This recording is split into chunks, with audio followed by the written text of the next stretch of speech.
আদৰ্শ ট্ৰাইবেল উচ্চতৰ মাধ্যমিক বিদ্যালয়ৰ দুজনকৈ কৃতি শিক্ষক ৰাজ্যিক কৃতি শিক্ষকৰ বঁটা লাভ কৰা ৰাজেশ বৰদলৈ আৰু জিলা কৃতি শিক্ষকৰ বঁটা লাভ কৰা নীলেশ্বৰ পেগুক আদৰ্শ ট্ৰাইবেল উচ্চতৰ মাধ্যমিক বিদ্যালয়ৰ উদ্যোগত পৰিচালনা সমিতিৰ সৌজন্যত আৰু অভিভাৱক ৰাইজৰ সহযোগত ৰাজহুৱা সভাত বৰ্ণাঢ্য কাৰ্যসূচীৰে সম্বৰ্ধনা জনোৱা হয়।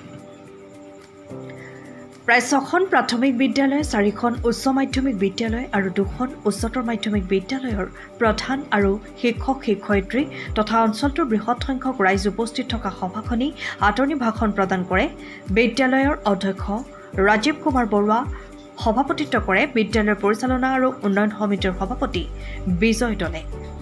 সভাত উপস্থিত থাকে প্ৰাক্তন সভাপতি সমাজকৰ্মী তথা মিচিং অট'নমাছ কাউন্সিলৰ প্ৰাক্তন কাৰ্যবাহী সদস্য ইন্দ্ৰজিৎ পেগু, দেউৰী সাহিত্য সভাৰ প্ৰাক্তন সভাপতি নৃপেন দেউৰী, নামদেউৰী উচ্চতৰ মাধ্যমিক বিদ্যালয়ৰ অধ্যক্ষ বিষ্ণুদেৱ জনজাতি, ছিনিয়ৰ ছেকেণ্ডাৰী স্কুলৰ অধ্যক্ষ,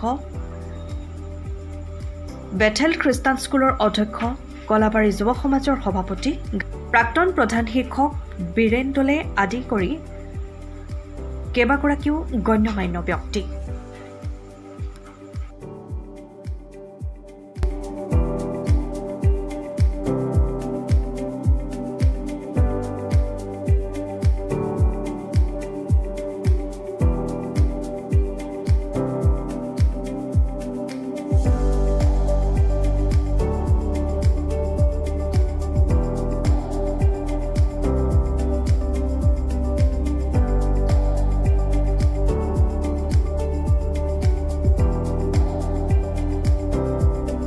ভাল লাগিছে, কষ্টৰ স্বীকৃতি পালোঁ আৰু এই স্বীকৃতি আচলতে ব্যক্তিগত নহয়। কোৱা হয় যে school is a miniature society, এখন সৰু সমাজ। সেই সমাজত কি হয়, সকলো থাকে, এজন মুৰব্বী থাকে। সেই মুৰব্বীজন যদি এক্টিভ হয়, সহযোগ কৰে, তেতিয়া আমি যিখিনি সৈনিক সেইকেইটা কাম কৰিলে সুবিধা পাওঁ। মানে যি আপুনি পালে সেয়া কৃতিত্ব আপুনি এইটো হ'বই নোৱাৰে। এখন বিদ্যালয় মই আগতে কৈছোঁ যে school is a miniature society. Miniature ছ'চাইটিত বহু মানুহ থাকে, সেই সকলোৰে সহায় সহযোগিতাত আমি বিদ্যালয়খন আগবঢ়াইছোঁ। আজি ভাল লাগিছে কি যে 2015 চনত মই বিদ্যালয় জইন কৰিছিলোঁ, এই বিদ্যালয়ত মই অংশগ্ৰহণ কৰিছিলোঁ আৰু তাৰপিছৰ পৰা নিৰবিচ্ছিন্নভাৱে আমাৰ অধ্যক্ষ সন্মানীয় ৰাজীৱ কুমাৰ বৰুৱা ছাৰৰ নেতৃত্বত এইখন বিদ্যালয় আগবাঢ়ি গৈছে। যোৰহাটত নহয়, অসমত জিলিকি পৰিছে।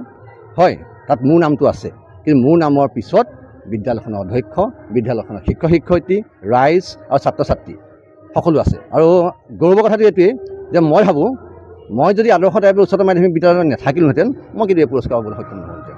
কাৰণ এই বিদ্যালয়ত সকলোৰে অংশগ্ৰহণ, সকলোৰে সহায় সহযোগিতা আছে আৰু তাৰ বাবে মোৰ নামটো হয় আগবাঢ়িছে, কিন্তু তাৰ লগতে বিদ্যালয়খন, তাৰ লগতে অঞ্চলটো, তাৰ লগতে মোৰ পৰিয়ালবৰ্গক যে মই আগবঢ়াব পাৰিছোঁ, তাৰ মই যথেষ্ট ধন্য। Thank U.